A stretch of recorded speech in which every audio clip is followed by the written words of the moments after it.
আসসালামু আলাইকুম। মারিয়া ফুড কর্নারে সবাইকে স্বাগতম। বেগুন তো অনেকেই খান, কিন্তু কেউ ঝোল খায়, কেউ চচ্চড়ি খায়, আবার কেউ ভাজি খায়। আজকে আমি বেগুনের এমন একটি অসাধারণ রান্না আপনাদের করিয়ে দেখাবো, যা একদম লোভনীয়।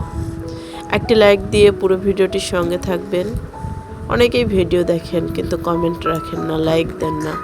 একটি লাইক দিলে আমাদের আরও একটা ভিডিও বানানোর চাহিদা বাড়ে। আপনাদের একটি লাইক এত মূল্যবান, যা আপনাদের বলে বোঝাতে পারবো না, ওটা শুধু আমরাই জানি। এই যে আমি বেগুন দিয়ে রান্না করার জন্য এখানে কই মাছ ভেজে রেখেছি। আর এই কই মাছ দিয়ে বেগুন রান্না করলে খুবই মজাদার হয়ে থাকে। আর এই মজা করে তরকারিটা আজকে রান্না করে আপনাদের দেখাবো। পুরো ভিডিওটির সঙ্গে থাকবেন। আর ভিডিওটি যদি ভালো লেগে থাকে অবশ্যই লাইক, কমেন্ট, শেয়ার করবেন। আর চ্যানেলটি সাবস্ক্রাইব করা থাকলে অসংখ্য ধন্যবাদ, আর না থাকলে চ্যানেলটি সাবস্ক্রাইব করে পাশে থাকতে পারেন। এই যে মাছগুলো উঠানো হয়ে গেছে, এখন দিয়ে দিব পরিমাণ মতো সরিষার তেল। আমি যেহেতু সরিষার তেল খাই, সাদা তেল খাই না, এখানে দিয়ে দিচ্ছি পরিমাণ মতো সরিষার তেল। আর এখানে দিয়ে দিলাম পেঁয়াজ কুচি। পেঁয়াজ কুচিটা একটু বেশি পরিমাণে দিতে হবে, কারণ পেঁয়াজ কুচি দিলে এই বেগুনের তরকারি একটু খেতে বেশি ভালো লাগে। দিয়ে দিলাম রসুন, কাঁচামরিচ, লবণ, গুঁড়া হলুদ, গুঁড়া মরিচ। এখন এগুলো সুন্দর করে একটু ভাজিয়ে নেব। এই রেসিপিটি রান্না করার জন্য সব কিছু একসাথে দিয়ে একটুখানি আমি ভেজে নেওয়ার পর দেখতে থাকুন আমি কিভাবে রান্নাটা প্রসেসিং করি। এভাবে রান্না করলে চেটেপুটে খাবেন, প্লেটের ভাত একদম এক নিমিষেই শেষ হয়ে যাবে। এই যে এভাবে তেলের মধ্যে সবগুলো উপকরণ সুন্দর করে ভাজিয়ে নেবেন। এভাবে ভাজতে ভাজতে এক পর্যায়ে তেলগুলো যখন ছেড়ে দিতে শুরু করবে, তখন দেখবেন যে এভাবে বুদবুদ করে তেলগুলো উঠে আসতেছে। তখন এর মধ্যে দিয়ে দিব আগে থেকে কেটে রাখা আলু এবং বেগুনগুলো। আমি আজকে আলু বেগুন ভেজে রান্না করব না, এরকম করে কাঁচা রান্না করলে খেতে দুর্দান্ত টেস্ট হয়ে থাকে। আর এই ছোট বেগুনগুলো খেতে এতটাই মজার, যারা খেয়েছেন তারা তো অবশ্যই জানেন, আর যারা খাননি তারা অবশ্যই রান্না করে খেয়ে দেখবেন। এই যে সবগুলো উপকরণ এখন সুন্দর করে মিক্সড করতেছি। এভাবে মিক্সড করার পর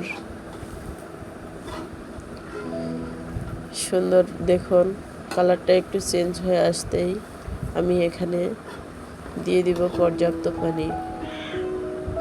দেশ এবং দেশের বাইরে থেকে কে কোথা থেকে যুক্ত হয়েছেন সবাইকে অসংখ্য ধন্যবাদ। আর প্রত্যেকে লাইক দিয়ে ফুল ওয়াচ করে ভিডিওটি দেখবেন। ভিডিওটি ভালো লাগলে লাইক, কমেন্ট, শেয়ার করবেন।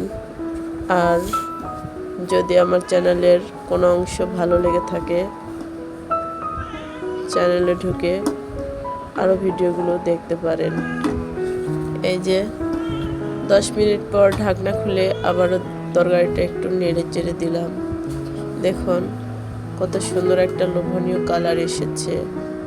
আমার আলুগুলো একটু সময়ের মধ্যে সিদ্ধ হয়ে গেছে, আর বেগুনগুলো তো তরকারির বলক আসতেই একদম সিদ্ধ হয়ে যায়।